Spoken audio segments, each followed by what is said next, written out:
Welcome back. Saxophonist Sikhakhane is one of the two musicians that managed to score themselves an opportunity to enhance their craft at any music institution in the world. This is through the SAMRO Foundation's Overseas Scholarship Award, where he had competed with 12 other fellow musicians around the country. Throughout his jazz career, he has shared stages with local and international music stars such as Gregory Potter, Feya, Faku, and Barney, Rachabane, as you only mentioned. Only just a few. Well, Linda's here. Tell us more about winning that scholarship. I can only imagine. Good morning. Welcome to Morning Live. Morning. How are you doing? I'm all good. I'm good, thank you. I mean, we've spoken about the SAMRO Foundation Overseas Scholarship for many years now, and I know what it does for, a musician's career. But what does it personally mean for you to have won it? Well, it really means a lot because I get the opportunity to go and study abroad with people that I would like to really study with, you know. Yes. What institution have you decided on?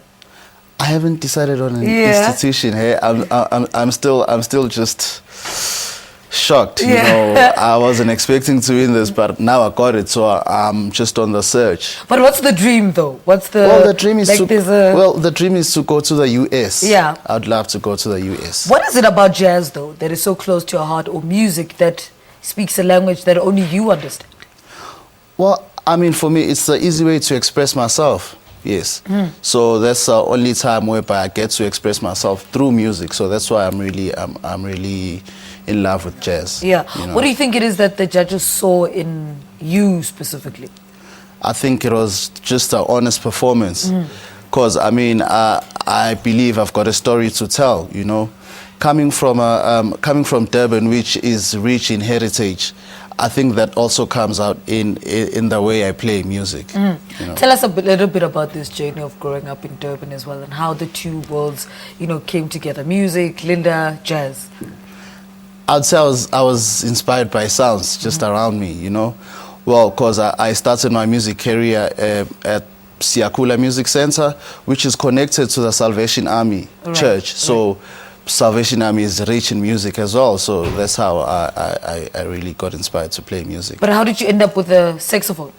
With the saxophone? Because I was inspired by a friend of mine who was a saxophone player, because before I was a classical musician playing clarinet, yes, and then I just fell in love with jazz. Yeah. Yes. Who for you do you look up to right now? Jazz industry at the moment, it's developing, the South African jazz industry is like one of the healthiest in the world at the moment. But who would you even like to collaborate with, or who do you look up to? Well, I look up to a lot of musicians, but like there's this brother who really inspires me, Duduzo Makhathini. Yeah. And I've been under his wings since I came to Joburg. I recorded with him in his second album, Mother Tongue. So yes, and I'm doing some work with him as well. Yeah. Yes. Okay, so you're pretty, you know your way around the industry. Let's talk about, you entered the competition 4 years ago and didn't win, but you entered again. Tell us a little bit about that. Yes, unfortunately I couldn't make it 4 years ago. I guess I was younger and, I really worked hard this time around. So but at that time, did they say to you, look, Linda, work on this, work on that? Or, how did you then, improve it to make sure that it's as polished as it was, so that it won your, the award, the scholarship? I think this time around I was more conscious. Right. That time I was a bit younger. And I was just answering with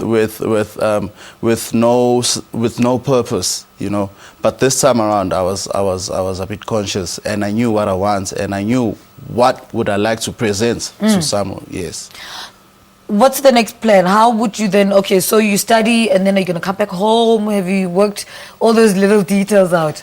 Yes, I've been thinking of that because I'll definitely come back home because I believe I'll have something to share with the other people, Yeah. Yes. And so how long do you have to be before you can decide, okay, I'm going to go to this institution? How does it then work? Well, I think it's all up to you because I just won the SAMRO scholarship, so I have 200,000 to just use with what I want to do. So I can then decide if it can take me a year, it can take me if it can take me 10 years, if I get more sponsorship. So that's how it's going to work. But what does that say about the South African institutions and the lessons that they offer? Are we saying then there isn't enough institutions in South Africa that offer jazz or what you want to study that you have to go overseas? No, it's not that. Like, Yeah. going overseas is more of exchanging culture. You know, it's for me, I see it as like a culture thing, Yeah. you know, because obviously if I go to the US, the culture is different, you know, so I get to absorb something from them. Yeah. And they also get to absorb something from me as a South African. So Okay, Linda, thank you so Yes. much. Linda, congratulations again. Thank you. Linda Sikhakhane is a jazz musician. He was talking to us about how he used his saxophone to score himself the 2016 SAMRO Overseas Scholarship for as one of the country's lucrative music award ceremonies held earlier this year. It's actually not a ceremony per se, it's a prize-giving session in a nutshell. All right, let's take a quick ad break. We're back after this. Stay with us.